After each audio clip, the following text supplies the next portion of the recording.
और जी आप कह रहे हैं कि को इनके पति की गलत आचरण के बारे में पता लगा तो बहुत दुख हुआ, स्वयं को खत्म करने की भी। हम आपसे प्रार्थना करते हैं सबसे, अगर तुम्हें अपने पति की गलती समझ में आई तो लौट के अपनी गलती देख लो। वृंदावन में बैठी हो, आप ऐसा नहीं कह सकते कि मेरे द्वारा गलती नहीं हुई, कोई भी नहीं कह सकता। इसलिए मुझे लगता है समस्या को सुलझाओ। और अगर गलती एक दूसरे की समझ में आ जाए तो आगे से गलती ना करो और संशय मत करो, प्यार बढ़ाओ। अब अपना इतना प्यार बढ़ाओ कि पीछे की गलतियां सब ढक जाए। अगर एक दूसरे की टांग खींचोगे तो तुम्हारा जीवन संकटपूर्ण हो जाएगा, पक्की बात समझ लो।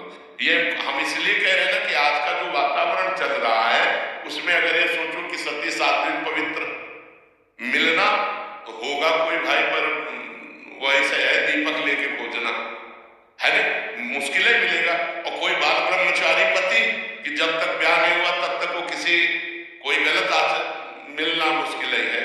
छोटे छोटे बच्चे हैं 12-13 वर्ष के, वास्तव में तुम के शिकार हो गए।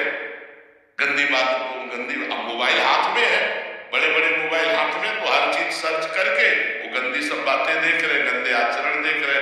तो हमें लगता है कि गृहस्थी को संभालने के लिए और पति को प्यार करके ऐसा सुख संपादन करो कि तुम्हारी गृहस्थी न टूटने पाए, नहीं तो फिर कुछ दिनों बाद आपस में मनमुटाव बढ़कर फिर डिवोर्स वाली बात आ जाती है, फिर जीवन सब नष्ट हो जाता है, फिर नष्ट हो जाता है। इसलिए हमारी प्रार्थना है कि गलतियां सबसे होती, क्षमा करना चाहिए अपने पति की गलतियों को या पत्नी की गलतियों को, और दोनों को प्यार से रह करके एक नया जीवन बनाना चाहिए।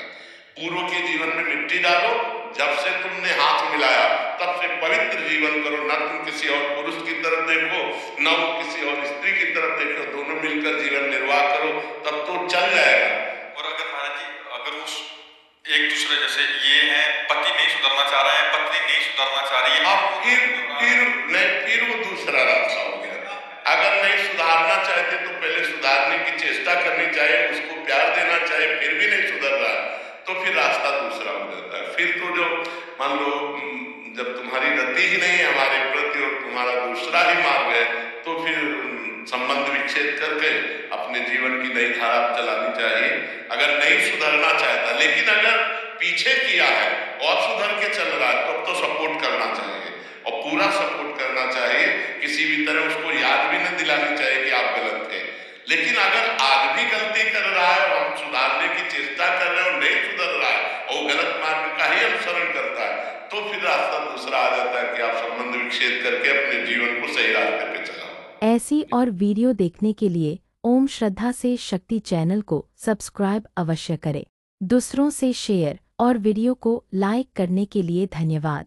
कमेंट बॉक्स में जय बालाजी अवश्य लिखें। मिलते हैं अगले वीडियो में, तब तक के लिए नमस्कार।